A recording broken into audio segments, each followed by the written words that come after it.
pouco aqui nesse vídeo sobre a fenomenologia, né? O que é fenomenologia?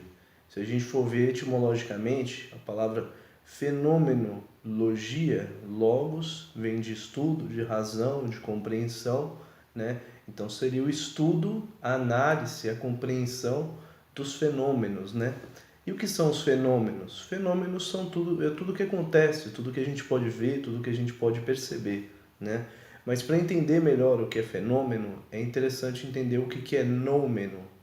Na história da filosofia, teve um filósofo muito importante no período clássico, o Platão, por volta do século V, IV a.C., que ele separou o mundo em dois mundos, o mundo das ideias, ou o mundo das essências, e o mundo dos sentidos, ou o mundo dos fenômenos, né? O mundo das ideias, da essência, seria onde estariam as coisas perfeitas, onde estariam o sentido real, o sentido adequado das coisas, as formas elementares para compor um mundo sensível, né? E o mundo sensível seria o mundo imperfeito, seria o mundo fenomênico, seria o mundo que a gente vive, né?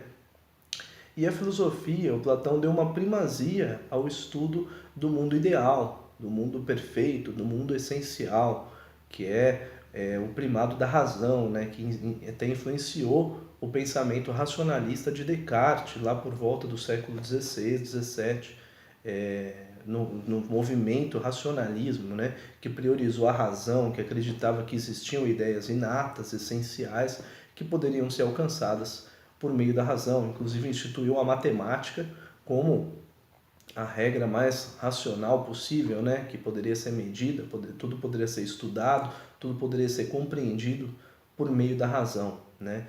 Então a gente vê aí na história da filosofia e na história do pensamento ocidental uma espécie de primazia do noumeno, que é a essência, que é o objeto idealizado, que é o ideal, que é a razão, em detrimento do fenômeno, que é a experiência, a coisa que se apresenta para a gente, né?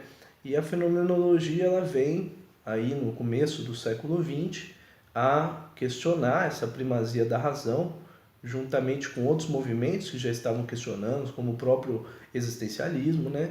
E vem a propor o estudo das coisas, né? Uma teoria do conhecimento que se propõe a estudar os fenômenos e não apenas os noumenos, as essências, né? Então a fenomenologia vem a compreender os fenômenos, buscar compreender, na verdade, que nem sempre é possível ter uma compreensão completa e total, ou explicar totalmente, né? Mas vem a tentar compreender os fenômenos que se apresentam tal como eles se apresentam, né? Entendendo que a consciência de cada um é intencional, então existe uma intenção na maneira como eu interpreto um fenômeno, na maneira como eu entendo e na maneira como eu apreendo esse fenômeno, né? Então o método fenomenológico é muito usado para compreender, por exemplo, para fazer uma análise na existência humana, né? Então ele busca deixar de lado o máximo dos nossos preconceitos para ir compreendendo a existência do modo que ela se mostra para a gente. Então a análise fenomenológica é basicamente uma análise que parte dos fenômenos e não das ideias. Então, por isso mesmo que eu tenho que tentar deixar de lado essas ideias prontas, essas ideias que já montam, que remontam a coisas definidas, né? E que às vezes a coisa que se apresenta aqui ela não é como essa ideia, né? Ela entende que o mundo expressado, o mundo concreto, não é um reflexo do mundo ideal. Então, por isso, a gente tem que partir para entender o mundo concreto a partir da sua manifestação. E isso seria fazer uma análise fenomenológica. Essa é uma breve introdução, né? Espero em outros vídeos poder comentar um pouco mais sobre a fenomenologia e sobre o método fenomenológico. Inclusive, existem diversos autores que trabalharam sobre fenomenologia. Vamos pegar aí o Edmund Husserl, o Franz Brentano, o Heidegger, o Sartre, e cada um tem uma vertente, o Merleau-Ponty, uma vertente um pouco diferenciada aí, tá joia? Falou, até mais!